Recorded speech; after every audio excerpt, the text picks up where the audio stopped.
Welcome to Imperfect Momming. Our children are constantly looking to us for examples. The term role model doesn't quite cut it here. We are shaping their worldview with every move we make.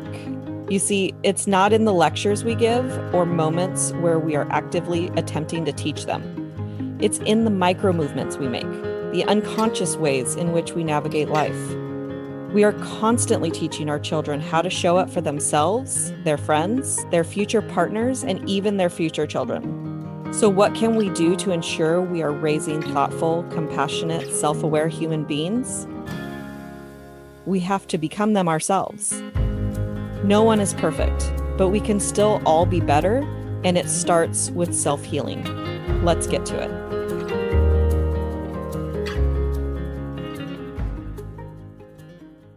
Welcome back to Imperfect Momming, and we have a very special guest today, Celia Kibler. Welcome to Imperfect Momming. Thank you, Alicia. I'm excited to be here. Awesome. And I was a guest on your podcast. Yes, you were, and you were wonderful. So well, you should all check it out. Thank you. And I think that was probably one of my favorite podcasts. It sticks in my mind as one of my favorites. So if you're allowed to say that, no offense to all the other podcasts that I did. Thank you. So tell our listeners a little bit about who you are and what you do and a little bit about your mission.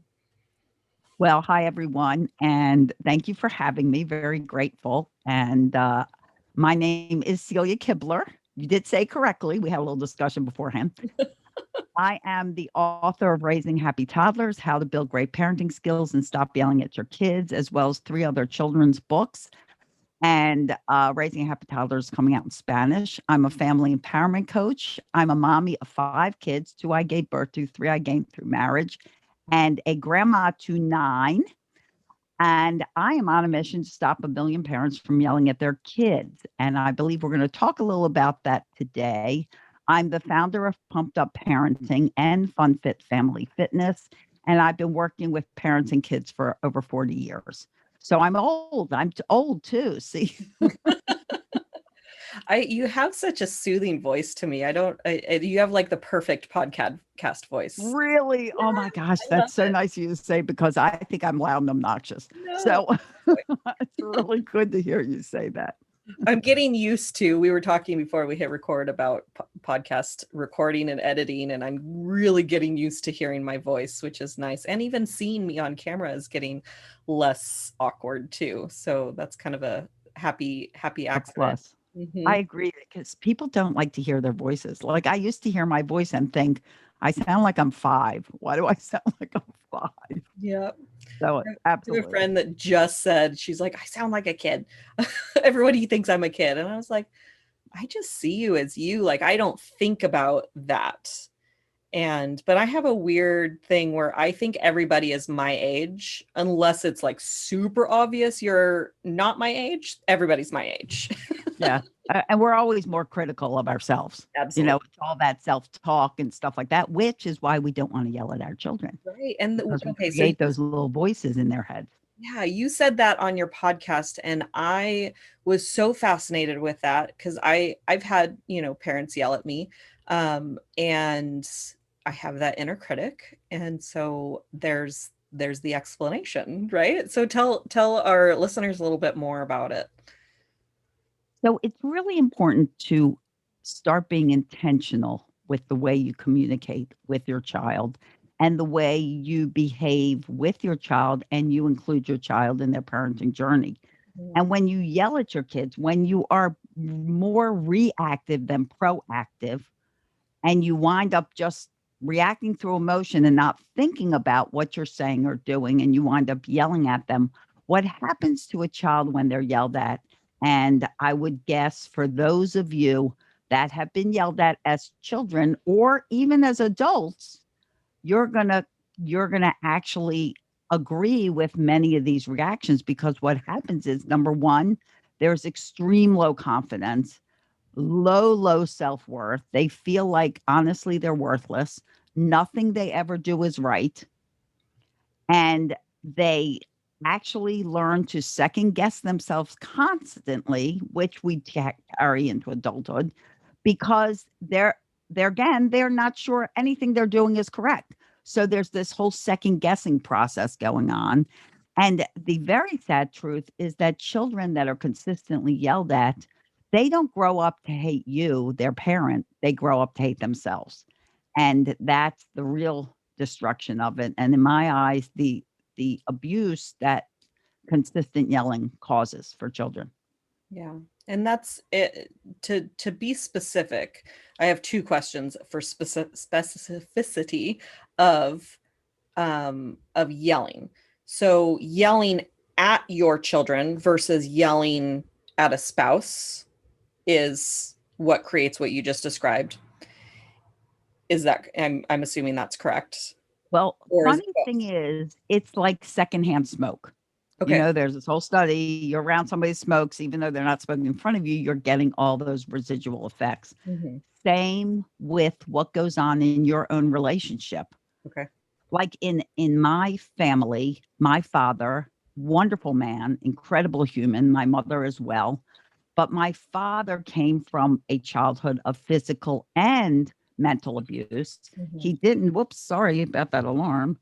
He did not um, bring the physical abuse into the home, but he definitely brought the mental abuse. And he used to call my mom stupid and idiot and all these names and then feel horrible about it, feel guilty about it. But even though he never called me stupid or idiot, even though I heard that, I always felt like I was the stupidest one in the family. There Mm. was no reason to feel that way other than I would hear that all the time. And I am most like my mother in my emotional development. So it affected me too. Yeah. Now my dad will say more "that's stupid" in context of someone's behavior or something they said or did. And then I started noticing one time that he was calling himself stupid. I'm so stupid. Da, da, da. And I remember I hung out at their house one day, and then at the end of the day, I noticed that I said I was stupid. And I was like, oh, that's weird. Why am I saying I'm stupid? That one day of hanging out in their house and I'm saying I'm stupid. No, I've been saying I'm stupid forever. And I just noticed it because now it hurts me to hear him say he's stupid. There was a trigger that made that pay attention in my mind, and now I'm listening for it, and now I'm noticing it, not only in him, but I'm noticing it in myself, and now I notice it in my son, and it's like, ugh, I hate that silent cycle. That's what I call the silent cycle, is the things that Exactly. you're not aware of that they do. And like when you open your mouth and my mother comes out, like that's the silent cycle, you know? Right, right. And I always tell people you don't listen to anyone as much as you listen to yourself. So Mm-hmm. if you are constantly calling yourself stupid or like, oh, what an idiot, how could I have done that? How could I be so stupid? Blah, blah, blah. Clearly, you're not stupid, nor are you an idiot. Mm-hmm. So if those thoughts come in, you've got to like address them immediately. Go, okay, that is not the truth. What is the truth? The Mm-hmm. truth is, I'm actually quite intelligent. However, I might have made a mistake, or maybe I didn't make the right choice at the moment, such as life, such as being human. And when your kids do it, that's why affirmations are so important.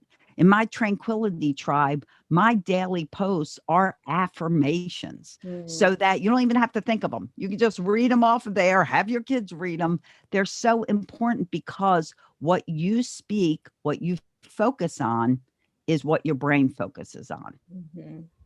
I was doing affirmations for moms in the beginning of my Instagram journey. I think I might have to go back to that because just something to post every single day. And then I ran out of the affirmations that were pre written for me, and so I stopped. Yeah, and it helps you as well. It always helps you. I mean, I'm glad to have them because I read them as I write them and then I post them. Hmm. And for Instagram, Alicia, you can clearly repost the ones you had because no one's going to look that far in and see them. Right. Yeah. So, and it doesn't hurt to read things twice. We learn from repetition as children do. Yeah, absolutely. Now, the other clarifying question of yelling is raised voice. Like there's yelling where you're screaming at your child, and then there's, the mom voice. Don't you do that. Sorry if anybody's like, if that was too loud, right? The ears are, it wasn't that loud. Right. You being firm and yelling are two different things. You absolutely want to be firm when you need to control a situation. You are in charge. In my book, Raising Happy Toddlers, whatever chapter is, I have a chapter that says who's in charge, because parents are always like questioning that. And I wrote you. That's the first answer to that. And honestly, I wanted to end the chapter there, but then I wrote, well, you bought this book, so I should probably go on to explain myself a little bit more, because I just really wanted to just say you're in charge. And sometimes you need to be firm. I'll give you an example. My company, Funfit, which is a kids fitness company. We do parties, we do classes, we do camps. And I was at this little boy's birthday party, and he was 9 years old, and there were about 25 kids there. And my assistant was not with me. It was just me and all these kids outside. And you have to be firm to get 25 9-year-olds, boys, to listen to you and stay organized and stay on task and stay focused. And it was funny because I never yell at kids, and I have an incredible bond with kids. People call me the baby whisperer. But it doesn't mean I don't get firm. And at the end of that party, the mom called me on my way home because she had to tell me, because her son ran up to her and goes, Mom, I really, really liked Miss Celia. That was like the best party I ever had. But, she's a little bossy, but I really like her. So I always tell parents, sometimes you have to be a little bossy, but that doesn't mean you're yelling. And your children will know that you are merely being a little bossy. Yeah. And you said something earlier that triggered a thought about being intentional with your actions. And so what I've noticed recently is my son's getting a little less sleep because it's summertime, and I'm not hounding him about bedtime. Although last night I told him, now we're going to start cutting your bedtime back a little bit further because we need to get you ready to go back to school. And so because he's not getting as much sleep, he gets a little bit snappier and a little bit more of an attitude, and he gets emotional quicker. And so the first time that he gave me this attitude, I remember I looked at him and I said, why are you talking to me that way? And he goes, I'm sorry, Mom, but I'm frustrated that da da da da. And I was like, oh, okay, awesome. Let's not talk to me that way. So now when he does it, I just kind of look at him and he goes, sorry, Mom. And then repeats it. Right. And it's like, when you have the relationship with your kid, where you also said, have them as a co-pilot in their parenting, which I think is a beautiful way of expressing it, that he understands where I'm coming from when, I've explained to him, I'm teaching you how to behave in society. That's my job, is to teach you how to be a fully functioning adult.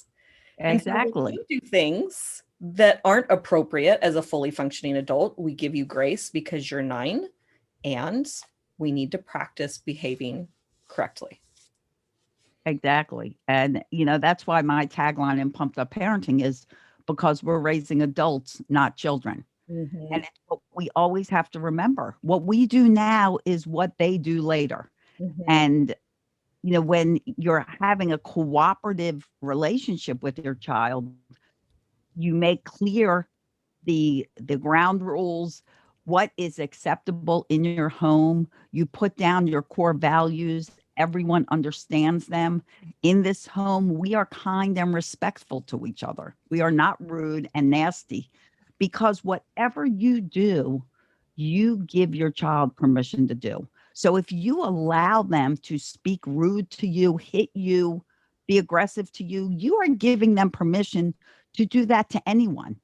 I was in the mall the other day, and this little boy is sitting there. He's like punching his dad and he's slapping his dad, and his dad's just sitting there. And I want to go over and say, of course, could I have a minute with you?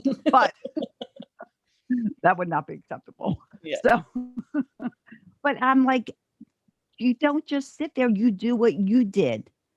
You let him know this is not acceptable. So that when it happens again, you can simply give him a look or look at him and say, try that again. They know exactly what you mean. Yeah. And I think I kind of learned this from Dr. Daniel Siegel in his book, No Drama Discipline. I've mentioned it a ton of times on the podcast. It's my favorite parenting book so far. It's a very good book. And he talks about the concept of shark music. And so basically, if you're at the beach and you're listening to beautiful classical music, you're calm and relaxed and nothing's wrong, right? But if you're at the beach and you hear the Jaws soundtrack, like you're looking for the shark, like you're looking for the danger. And so in this situation with the disrespectful tone, I was not allowed to talk to my parents that way. And there was, I don't remember how I learned that, but I'm sure that there was, consequences and discipline and whatnot. But there's an attitude of my child will respect me, and it's the iron fist, right? Like and I had that triggered emotion. I felt that, like, excuse me, you talk to me that way, but I caught it in time. 4 years of practicing this. I did not start out perfect, and I'm not perfect now, but right. Like in that moment, it was like, and then calm. Why are you talking to me that way? And it's just a different, energy. And it also gives him the opportunity to explain to me what's wrong. Right. Like what's going on inside of you that produced that tone, because that's not how you normally talk. And when we get activated that way, that's the tone that we have, or there's a behavior when we're activated. So now I have the opportunity to discuss what's going on with him, where I might not have had that opportunity if I just shut it down. You will respect me. Don't you dare talk to me that way. Now it's just shut down. Exactly. And you indirectly show him respect and show him that you actually value his opinion and what's going on with him, which is such an important thing to build between parent and child. Mm-hmm. Respect is a two-way street. Mm-hmm. People are always like, well, my child will respect me. Why? Why should they respect you if you do not respect them? Do you respect someone at work who is yelling at you all the time? No. How do you feel when somebody's yelling at you? You feel disrespected. You feel like, oh, I must be a piece of garbage because this person constantly yells at me. Mm-hmm. That's how your child feels. Yeah. And when you give them the opportunity to talk about their feelings and talk about what's going on with them, then you can correct things in a teacher, coach, guide kind of way, which is what your job is. Right. Talk about it. Recognize that something's going on, just like you did, Alicia. Mm-hmm. And all kinds of things happen, and they learn from that. Mm-hmm. Yeah. And in that moment, I think I asked him, why were you upset? And he said, I don't want to talk about it right now. And I knew exactly why he was upset. And I knew exactly why he didn't want to talk about it. And we did talk about it later. And it was, he was yelled at for something that was out of his control, that he didn't really even understand. And it was something he couldn't explain, and he was in trouble for it. And, and I haven't quite explained the shark music concept to my boyfriend yet. And I've noticed several times where he's hearing shark music and he's not quite there yet. And it's a work in progress, So, but I try to repair instead of saying, Larry's wrong, because he's not wrong. Something's going on. Just there's another way to approach it, and I'm going to discuss it Exactly. with you later. Yeah. And a lot of times for your partner, they they may be the type of person that needs to see results before they believe results. A lot of people have been raised with yelling. They Mm-hmm. don't know any other way. And there's a lot of parents that believe that if they don't yell, their kids don't listen. And so how can I possibly not yell? Yeah. So those people, a lot of times when I talk to them, they're like, there's no way you can get through parenting without yelling. And Mm. when I say, well, I've actually raised 5 children in a blended marriage without yelling, I'm not saying I never yelled, but you could probably count them on one hand. They're all in the 30s. I don't even know if I've yelled 5 times. Yeah. But you can raise children without yelling. Right. You just have to be intentional, and you just have to start becoming aware. Like you became aware of, you saying, I'm stupid, your father saying, I'm stupid, your child saying, I'm stupid. You became aware of that. When I do my stop yelling workshops and challenges, oftentimes people have results right away. They'll be like, my gosh, one day and I haven't yelled all day. And a lot of that is not magic. It is me telling them all that they need to know so they become more aware of it. And all of a sudden they are. And before they yell, they stop themselves and they think, okay, how can I approach this differently without screaming at my kids? Mm-hmm. Because I'd be willing to guess that the majority of people that yell at their kids feel guilty about it, feel like a bad parent, and do not feel good about it. I would imagine that they even feel out of control sometimes, that they're like, I open my mouth and I'm screaming at my kids. And my boyfriend and I have actually talked about how if you're constantly at a level 10, then level 10 doesn't mean anything anymore. It's it's white noise. So that's part of why you feel like my kids don't listen unless I yell.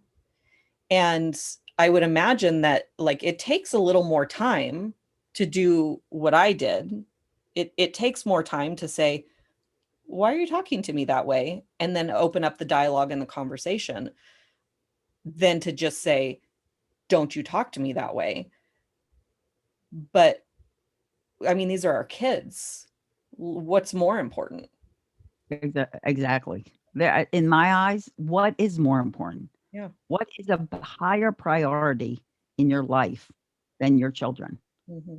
And I personally don't think there's anything else. But when you become intentional with the way you talk to your kids, the way you bring them into the conversation, the way you help them to be a co-pilot, to be a little more responsible in their parenting journey, because it's their journey too. Yeah, when I say I stop dysfunctional generations, Mm. and I have parents start creating childhoods that everyone can blossom from. The reason I say everyone and not just your children is because you all start blossoming from a harmonious, peaceful home. Yeah. It helps everybody. It's contagious, like a smile. Mm-hmm. Yeah. And you said that it takes awareness of the problem. There's, in my coaching community, we say that humans don't like to look in the mirror, meaning that we don't like to look at the things that we're doing wrong, or we're the things that make us imperfect or whatever it is. And so we walk around in life with these blinders on, and we can't see what's to the left and the right of us. And so we only see the things that we've decided are important. And, that's why when I heard my dad say, I'm stupid, and then I heard myself say it, and then I'm hearing my son say it, like that became important to me in that moment. And that's why it had the awareness. And so when you tell your brain, it's important to me that I know what thoughts are happening before I react, your brain will start showing up these thoughts that have always been there. How many thoughts do we have in a day? Like 80,000, and Yeah. 85% of them are on repeat. Right. I don't know about And 8,000 thoughts. yeah, exactly. And think of how many are negative. Yeah. You need to turn it around. Hmm. And it's like when you talk about yelling, you're yelling at your child because you're disappointed in them. Mm. And then you're surprised that when they're disappointed, they're yelling at you or throwing a tantrum. That's because you're not helping them to learn how to handle disappointment. Hmm. And disappointment's a part of life. Let's face it. Welcome to life when things don't always go your way. Yeah. So if you are really out of control of your own emotions, you really do need to look in the mirror. You really do need to reach out for help because the way you react to your emotions is the way your child is learning to react to their emotions. Hmm. Yeah, that's the premise of the podcast, is that they're watching the show, they're not listening to the lecture. And that's why I call it the silent cycle. Like the regular cycle of abuse, like your dad was physically and emotionally abused, and so he stopped the physical abuse cycle because he recognized it, he saw it, he didn't like it, he didn't want to repeat it, and so he stopped.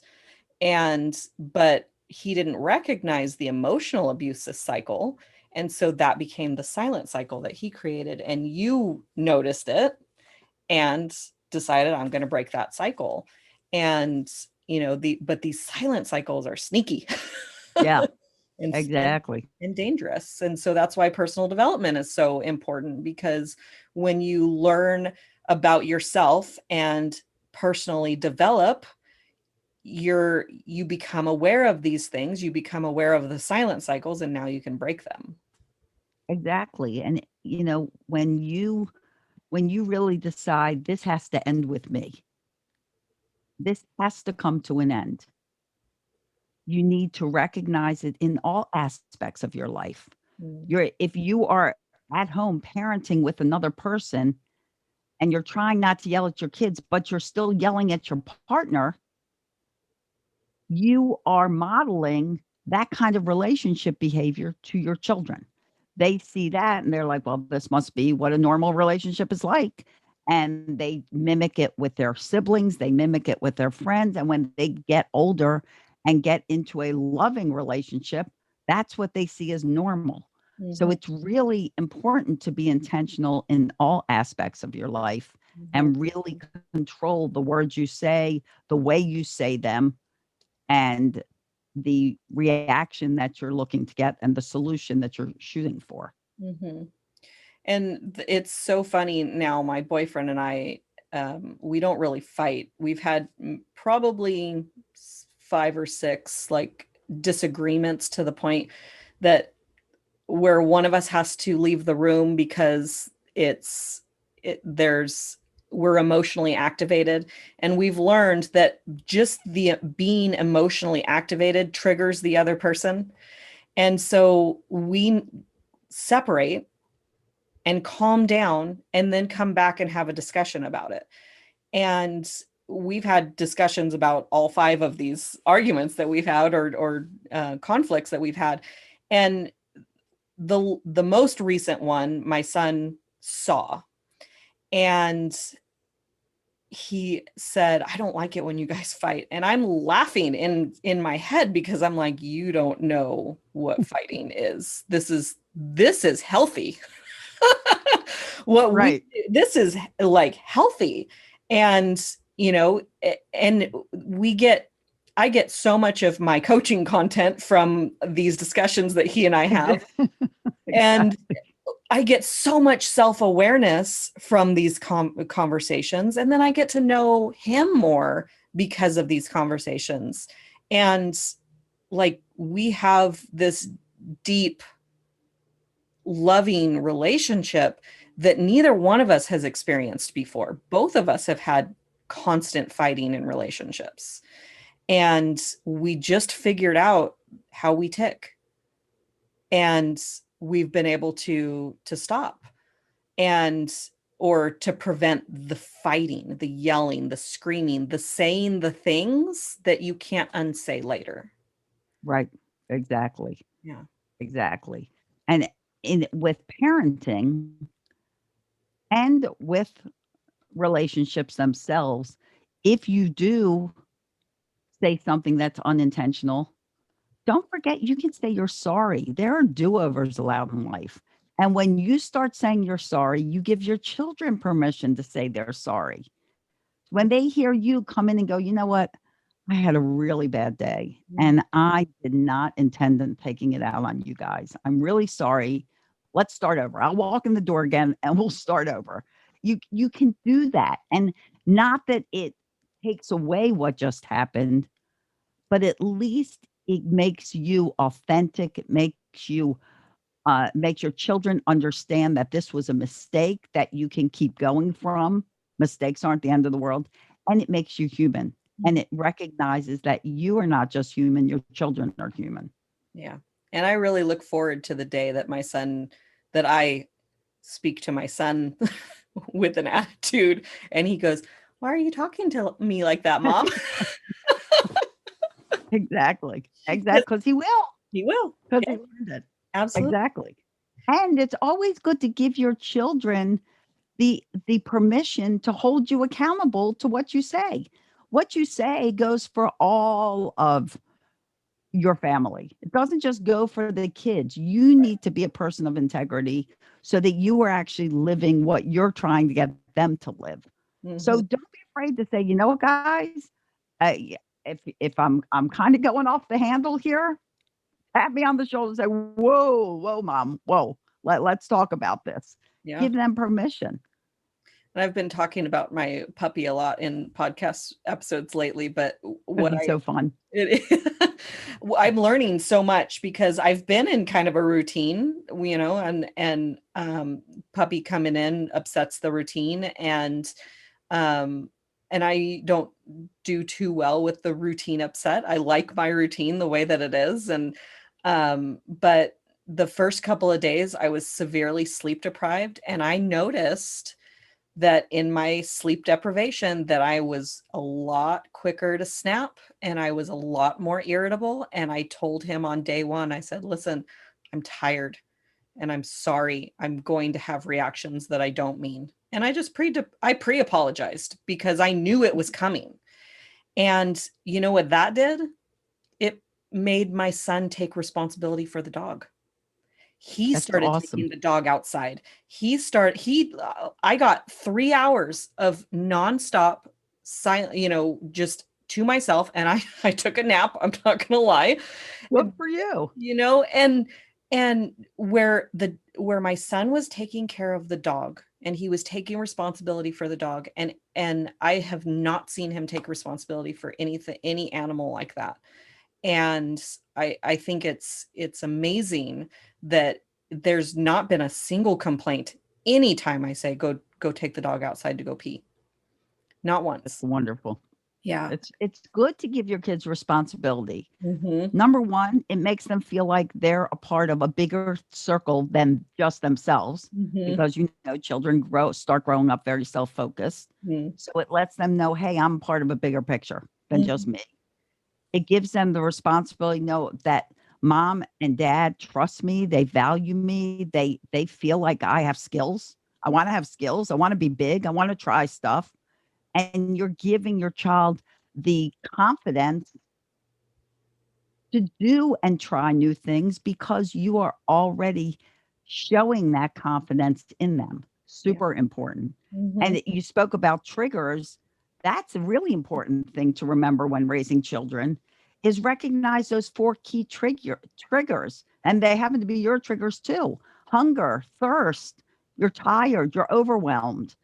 That is going to cause irritability. So don't take them shopping when they should be napping.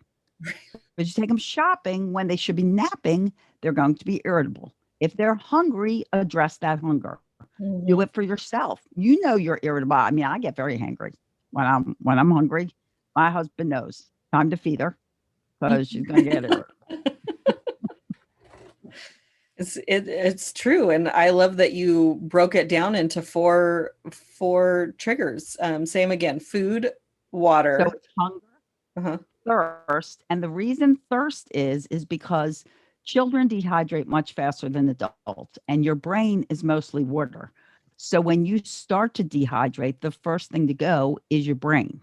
Mm. And that's when one of the first signs of dehydration is moodiness and irritability. So I always tell parents, just put cups of water all around your house, wherever your kids are, so they don't have to ask you for it. They can just grab a cup and drink some water, and you don't have to worry about it. So thirst is definitely a trigger. Sometimes we think it's hunger when all they need is some fluid. Sleep, absolutely. They need to be getting good sleep. Like you just said, if you don't get a good night's sleep, I'm cranky. So are your kids. Hmm. And overwhelmed. Like Mm. you take them to a family event and there's a gazillion people there. And within the first 20 minutes, they're getting irritable because they're anxious and they feel uncomfortable and they don't feel safe and secure. And Yeah. that's that whole feeling of overwhelm. And it leads to irritability. Overstimulation. Correct? Yeah.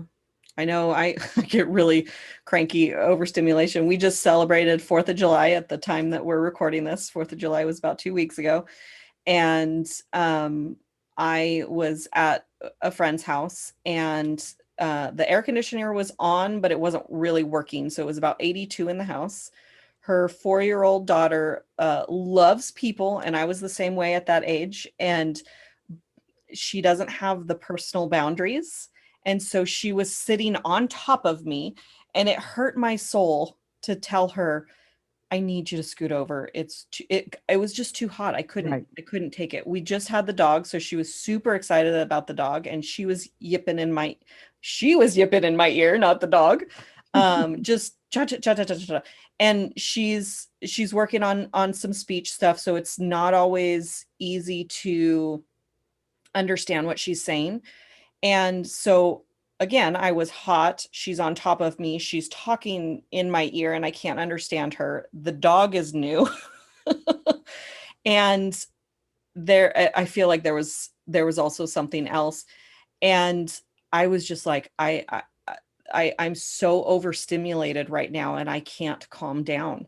I don't know how to calm down. I'm hot and I'm being followed around.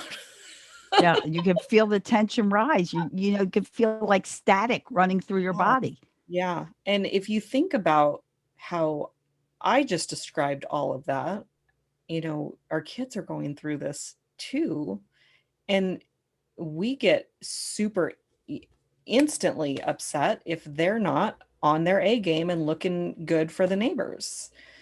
And Exactly. it's not fair. And No, it's I not. was able to finally calm down. I got like, I wish I had brought my swimsuit because that would have solved to the problem, because we all could have gotten in the pool together, and then I wouldn't be hot and she would be playing with my son who was in the pool, and it would have been everything would have been better. But I didn't bring my swimsuit. Hindsight's 2020. Is there a piece of advice that you want to share with moms? Well, I want you guys to think deeply about putting yourself in your child's place. This is so important. Recognizing that they're not adults. The human brain doesn't develop until said human is 25 years old. Yeah. So when you think your child's playing with half a deck, they literally are playing with half a deck. They only got half a brain there. And put yourself in their place. If they go and they're a toddler and they go to touch something on the end table that's made of glass, and you're like, don't touch that, and you're yelling at them, well, what do you think a toddler's going to do? They've only been on this earth a couple of years. They see something shiny. They want to taste it. They want to smell it. They want to play with it. They want to feel it. All of those things. Curiosity is the sign of a great mind. So instead of setting them up for failure, set them up for success and move that delicate object out of their reach. Yeah. Not saying there aren't limits and boundaries. There absolutely are limits and boundaries, but make your house more of a positive place to grow up and less of a negative place to grow up. And Yeah. if you're worried about yelling, think about how you feel. How did you feel the last time you yelled at your kids? Mm. And if you felt terrible, what were those emotions? If they made you feel like a bad parent, if you sat there that night and you couldn't sleep because you're like, I'm such a bad parent. I don't even know what to do, then that should be a strong signal to reach out for help. Yeah. Reach out to me, reach out to Alicia, reach out to someone and get help, because the life you're changing is not just your own, it's your child's. Yeah. And And like we said before, what takes priority over that? right. Ugh, like that, I felt that so deeply heartfelt. And, in that example where with the thing that the kid is playing with, my son loved buttons, loved to push buttons, both on the controller and mine. Um, and that was something that he would get in trouble for. And now I watch the puppy, and the puppy chews on stuff. He chews on the shoes and he chews on paper. And I'm like, these are things you don't get to chew on. And so every time I take something away from him, I give him something else. And if I could travel back in time and teach myself that, then I would. But it's like your child is reaching for this shiny, cool thing. Give them something else that's cool. They're super distractible. Like, Right. They love everything. They've yeah, only been around, but there are things all over the planet that they've never seen before. right. That's super cool to touch and play and lick and smell and all the other things they do with things. Yeah, absolutely. So is there a book? I know you've written a couple of books. Yes, I would like you to send me so we can have those in the show notes for people. Is there a absolutely. book that that was really impactful for you that you read, or and I know it's hard because when we're writers, we're readers, and when we're into personal development, we've read about 1,000 books. But is there one that stands out? So, one book other than mine that Mhm. you should get, because mine's like a manual. Now parents Say the say they name of don't have yours. a manual. Yeah, say So the I name one, name of yours again. Raising Happy Toddlers: How to Build Great Parenting Skills and Stop Yelling at Your Kids. And it's coming out in Spanish very soon. Cute. I love the cover. Oh my gosh, it's so Thank you. colorful. Thank you. Cute. But everything's in here. You can look it up by the chapter. You can read the whole book. You can pick out certain things. Yeah. Everything's in there. Um, but a woman named Dr. Dana Suskind wrote a book called 30 Million Words. And it is a book I've given to new parents for shower gifts, things like that. It is a fabulous book, and it is all about the importance of speech, communication, tuning into your child, recognizing their gifts and what they're interested in. It is a fabulous book, 30 Million Words by Dr. Dana Suskind. She is I'm not going to say what she is because I can't think of what it is. She's a doctor that plants, what's it called? They plant things in ears so kids can hear. Oh, It's called something. the cochlear implant? Is No, it yes, the cochlear? yes, that's it. She's a cochlear implant Interesting. surgeon. And she is it's a great book. It has a lot of studies in it. It's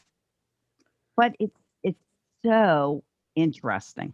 Hmm. And I highly recommend every parent. In my opinion, other than my book, I think every parent should read that book. It Yeah. is a fabulous, fabulous book, and it gives so much insight into the human brain and the importance of words, not staring at a tablet, human speech, the importance of it. So I highly recommend that.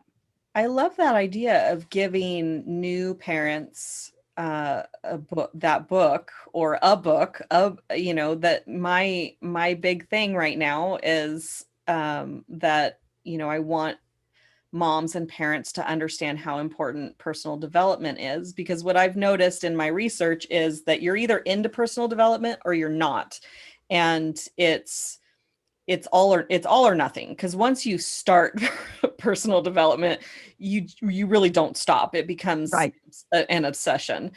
And but I love the idea of giving a personal development book that's about parenting, that's also,